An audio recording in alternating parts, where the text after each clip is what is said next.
Praise the lord. మన ప్రభువైన యేసుక్రీస్తు పరిశుద్ధమైనటువంటి నామంలో ఈ ఉదయకాలపు కృపావార్తను వింటున్నటువంటి మీ అందరికీ దేవుని పేరట వందనాలు చెల్లిస్తూ ఉన్నాను. అందరూ బాగున్నారా? మరి పూట ప్రభు మనకిచ్చినటువంటి వాక్యాన్ని మనము పరిశుద్ధ గ్రంథంలో చదువుకుందాం. 146వ కీర్తన 8వ వాక్యాన్ని చదువుదాం. పరిశుద్ధ గ్రంథంలో నుంచి కీర్తనల గ్రంథము 146వ కీర్తన 8వ వాక్యాన్ని చదువుదాం. యెహోవా గ్రుడ్డివారి కన్నులు తెరవచేయువాడు, యెహోవా కృంగిన వారిని లేవనెత్తువాడు, యెహోవా నీతిమంతులను ప్రేమించువాడు. హల్లెలూయా. నా దేవుని బిడ్డలారా, ఇక్కడ మనం చదువుకున్నటువంటి యొక్క వాక్యములో యెహోవా కృంగిన వారిని లేవనెత్తువాడు అనే ఈ మాటను మనం చదువుతూ ఉన్నాం. నిజమేనండి, మన ప్రభువు, మన ఆరాధ్య దైవమైనటువంటి, మన రక్షకుడైనటువంటి మన ప్రభువు మరి కృంగిన వారిని లేవనెత్తే దేవుడు. హల్లెలూయా. నా దేవుని బిడ్డలారా, గమనించండి, మరి కృంగిన సమయంలో, మరి ఆపత్కాల దినమందు, మరి అవసరపడినటువంటి దినములలో మనల్ని లేవనెత్తేది మనుషులు కాదు, మనల్ని లేవనెత్తేది మరి బంధువులు కాదు, కానీ నా దేవుని బిడ్డలారా, మనల్ని లేవనెత్తువాడు మరి మన ప్రభు అయిన యేసుక్రీస్తు. హల్లెలూయా.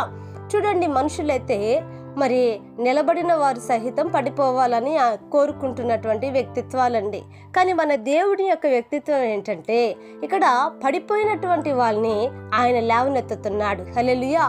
కనుకే నా దేవుని బిడ్డలారా, ఈరోజు ఈ వాక్యం ద్వారా ప్రభు అంటున్నాడు, ఏ స్థితిలో నువ్వు పడిపోయావు, ఒకవేళ మరి ఆర్థికంగా పడిపోయినా లేకపోతే ఆత్మీయంగా పడిపోయినా మన ప్రభు మనల్ని లేవనెత్తుతాడు. నా దేవుని బిడ్డలారా, ఆత్మీయ జీవితంలో పడిపోయి ఉన్నావా? ప్రార్థనా జీవితంలో పడిపోయి ఉన్నావా?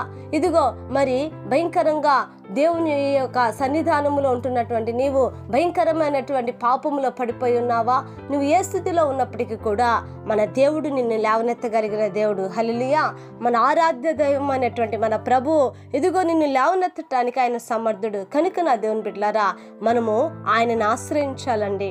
అయ్యా, నా కట్లలో నుంచి విడిపించు, ఎదుగో నాకున్నటువంటి పరిస్థితులలో నుంచి నన్ను విడిపించు, నువ్వు లేవనెత్తునైనా, ఈ పాపపు ఊబిలో ఉన్నాను, ఈ అప్పుల సమస్యలలో ఉన్నాను, భయంకరమైనటువంటి అనారోగ్యములో పడిపోయి ఉన్నాను, నన్ను లేవనెత్తు ప్రభానని మనము ప్రభుని వేడుకున్నప్పుడు నా దేవుని బిడ్డలారా, ఆయన మనల్ని లేవనెత్తుతాడండి.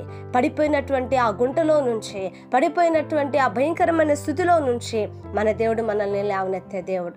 కనుక నా దేవుని బిడ్డలారా, ఇదిగో మనుషుల సహాయం వ్యర్థమైనది, దేవుని సహాయం మిన్నైనది. కనుక మనుషుల వైపు మనం చూడక దేవుని వైపు చూడ, ఆకాశం వైపు చూసి మనం చేతులెత్తినప్పుడు, ఇదిగో మనం మొరపెట్టినప్పుడు, ఇదిగో నేనున్నానని ఉత్తరం ఇచ్చిన దేవుడు మనకు సమీపముగా దిగివచ్చి నా దేవుని బిడ్డలారా, ఏ స్థితిలో అయితే మనం పడిపోయి ఉన్నామో ఆ స్థితిలో నుంచి మనల్ని లేవనెత్తి మన కొమ్ముని హెచ్చించి ఒక గౌరవ పదముగా మనల్ని నడిపించేది మన ప్రభు. కనుక ఆ రీతిగా ఇదిగో మన జీవితాలలో దేవుని ఉద్దేశం జరిగినట్లు ఒక చిన్న ప్రార్థన చేద్దాం.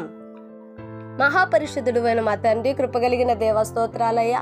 ఉదయకాలం మందు నీ మాటలు నా తండ్రి వినటానికి మీరు ఇచ్చిన కృపను బట్టి నీకు వందనాలు. నిజమైన ప్రభా, నువ్వు లేవనెత్తు దేవుడు కనుక అయ్యా నా తండ్రి, కృంగినటువంటి మా హృదయాలను, కృంగిపోయినటువంటి నైనా అయ్యా, ఇదిగో నా తండ్రి నా ప్రభా అయ్యా, మా జీవితాలను మీరు లేవనెత్తమని, బలపరచమని, కృప చూపమని యేసు నామమున అడిగి వేడుకుంటున్నాము తండ్రి. ఆమేన్. Praise the Lord. దేవుని కృప మీకు తోడై ఉండును కాక.